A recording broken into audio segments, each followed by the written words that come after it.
Hello, people of the internet. I have a microphone now. It has a bee on it. I thought that it was gonna make it really cute, but it kind of looks bad. But we're gonna run with it anyway. I've been talking a lot about the world of creativity and different things surrounding it, and I came across this post on Substack, and it said, "Routine is unglamorous and creativity thrives in chaos." I felt that. I felt that because I've always felt a little bit crazy with my creativity. And I think a lot of creative people kind of relate to that style of being overtaken by that chaotic energy of when you're so passionate about something. I want to clarify what I mean by chaos here because I can see this being misinterpreted as me glamorizing an unhealthy lifestyle. Chaos does not mean total disorder. Chaos means a multiplicity of possibilities. Chaos is from the ancient Greek word that means a thing that is birthed from the void, and it was about that which is possible, not about disorder. So hold back your hate comment. Just kidding.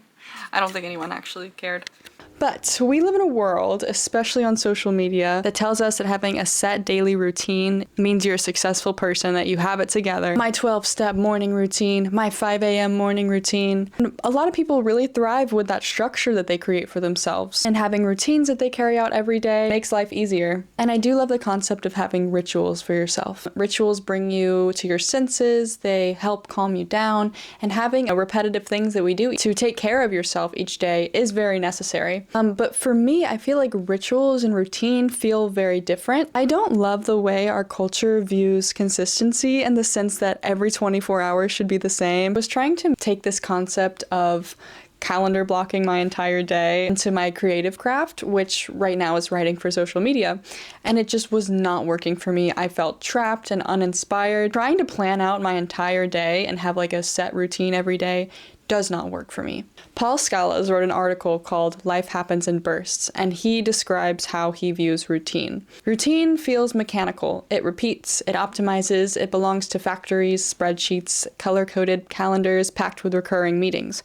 Creativity, meanwhile, carries a reputation for volatility, variety. We imagine it flourishing in exceptions rather than patterns. Put these two ideas together and the conclusion seems obvious. Routine suffocates creativity. Now, obviously, this isn't true for everybody. Many artists have their famous routines. To achieve a creative goal or complete a project, you have to be consistent with it. But there are ways to be consistent without being so rigid on yourself. And I think these rigid routines and rules we set for ourselves are blocking creativity and taking the fun out of it. So going back to the Substack post, these extreme surges of creativity are actually a universal experience for many people. A lot of great artists work this way. Stephen King says in his novel On Writing, "I tend to go through periods of idleness followed by periods of workaholic frenzy." Leonardo da Vinci was known for his intense, sporadic bursts of activity, followed by long periods of contemplation or procrastination. This is how my brain works. And as I was digging more and more into this, I felt more and more seen by all these artists who work the same way.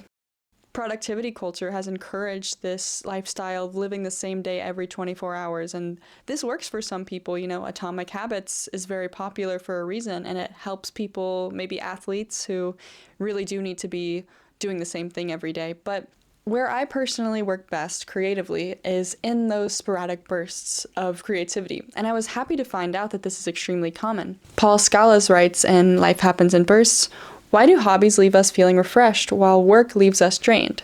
The answer lies in understanding how humans are wired, not for constant effort, but for bursts of intense energy followed by rest. And yet, modern jobs demand the opposite: stamina over creativity, marathon effort over natural rhythms. Humans are biologically wired for bursts. Our energy levels fluctuate throughout the day with peaks, often during focused high-energy moments, and valleys, rests or downtime. Our behavior isn't random, but follows a natural ebb and flow. This aligns with everything else in nature. In the wild, animals operate in bursts. Predators conserve energy, waiting patiently for the right moment to strike. Prey animals engage in sudden bursts of speed to evade capture. Forest growth, animal migrations, and weather systems all operate in cycles of calm, punctuated by bursts of intense activity. The universe itself operates in bursts. Stars form in sudden, energetic bursts of activity within molecular clouds. Supernovas and gamma-ray bursts all exemplify explosive, high-intensity phenomena, followed by periods of relative quiet.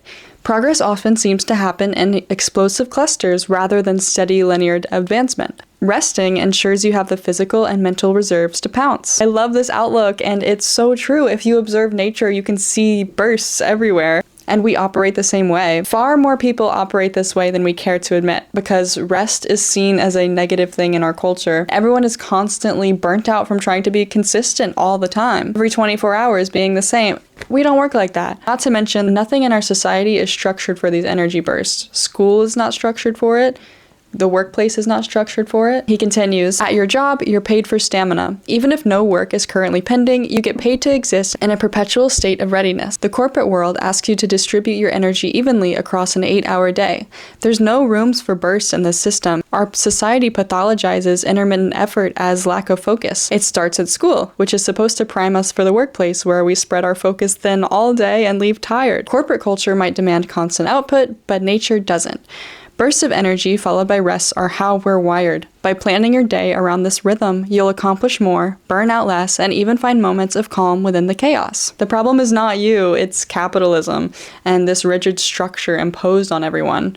But we already knew that. Unfortunately, we gotta work for money. Most jobs and school is structured around that rigid system. Also, I just want to say that routine is not always rigid, and it's often a way for people to make room for creativity in their lives. So, by no means is the purpose of this video to say routine bad. It's quite literally a necessity under capitalism. But this is just offering a different viewpoint, a different way of looking at things. Taking that out of the workplace, just to when you're at home, let's say you get a creative burst, but you drain yourself out and run out of energy pretty quickly. I do this all the time. If your creative passion is something that involves deep thought, like maybe writing, the reason we're not recharging is because we're not getting the proper rest. For those of us who operate this way, thinking about what rest is for you, doom scrolling is not rest. I wish it was, but it's not. Rest in between creative practices really should be mindless, doodling or stretching, going on walks. I talked about in my previous video how all of our best ideas come when we're doing nothing. That's why we have epiphanies in the shower. Then you don't need to work at it every single day. There's this interesting diagram that shows the daily routines of famous writers. I will say there's only 2 women on this list, and it's a whole other conversation about how women operate on different cycles than men, but anyway, most writers spend a few hours a day on focused creativity, and the rest of the time is spent on leisure time. Paul Scalis writes, "It explains why writers have a reputation for being lazy. It's a reminder of how work is supposed to feel. The modern world's obsession with constant output might be missing the point entirely." So that being said, if you operate this way, let's talk about some ways that we can leverage our creative bursts. Guilt-free rest time. Rest is essential to life, and we've been programmed to see rest as laziness, so a lot of people feel guilty for resting. But if your brain is constantly in go, go, go, work, work, work mode, you're gonna have extreme burnout, even if it is a creative craft. Practicing self-acceptance in these moments of rest, so deeply embedded in us, these capitalist lies that our worth is defined by our productivity, to where rest feels shameful. This is where meditation is great, just sitting still with yourself and practicing self-acceptance and sending love to yourself. The harder you push your brain to come up with something creative, the less creative it will be. Use distraction as a superpower. Leonardo da Vinci was notoriously distractible. He wandered off on tangents, his to-do lists were composed of the most random things ever that had nothing to do with each other. He was the OG Renaissance man, but his distractible nature led him to work on projects that excited him. So thinking, how can I make this fun for myself? That's vastly more effective than using discipline. The author of this article, Aidan Helfand, notes how growing up distracted is totally demonized, but being naturally imaginative and prone to daydreaming is not a bad thing. It's a natural reaction to being forced to be under fluorescent lights for 8 hours a day. Why do these exist? Like, can we please get some lamps? Everywhere needs a lamp. Our brains are not very different from humans 30,000 years ago. We're supposed to be picking nuts and berries. Like, seriously, don't blame yourself for being distracted when you're confined to a box with fluorescent lighting. Like, it wasn't supposed to be this way. Be curious about the things that distract you, and practice ways to follow through with your curiosities and creative bursts. While I was writing the script for this video, I was thinking about how I needed a calendar. I started online shopping for one, and they were expensive, so I drew a calendar. Now that I've kind of been embracing this distractibility of mine and practicing following through on it, I feel like I'm able to create more. I talked about in my previous video how I have a system on my phone through Notion to just organize all my ideas so that I can always be adding to them. So when I get distracted or an idea pops into my head, having a system to organize them. Leveraging daydreams and imagination. Vivid imagination is a recurring theme for so many important people throughout history. Aidan Helfand writes, Newton famously discovered gravity by imagining an apple falling from a tree.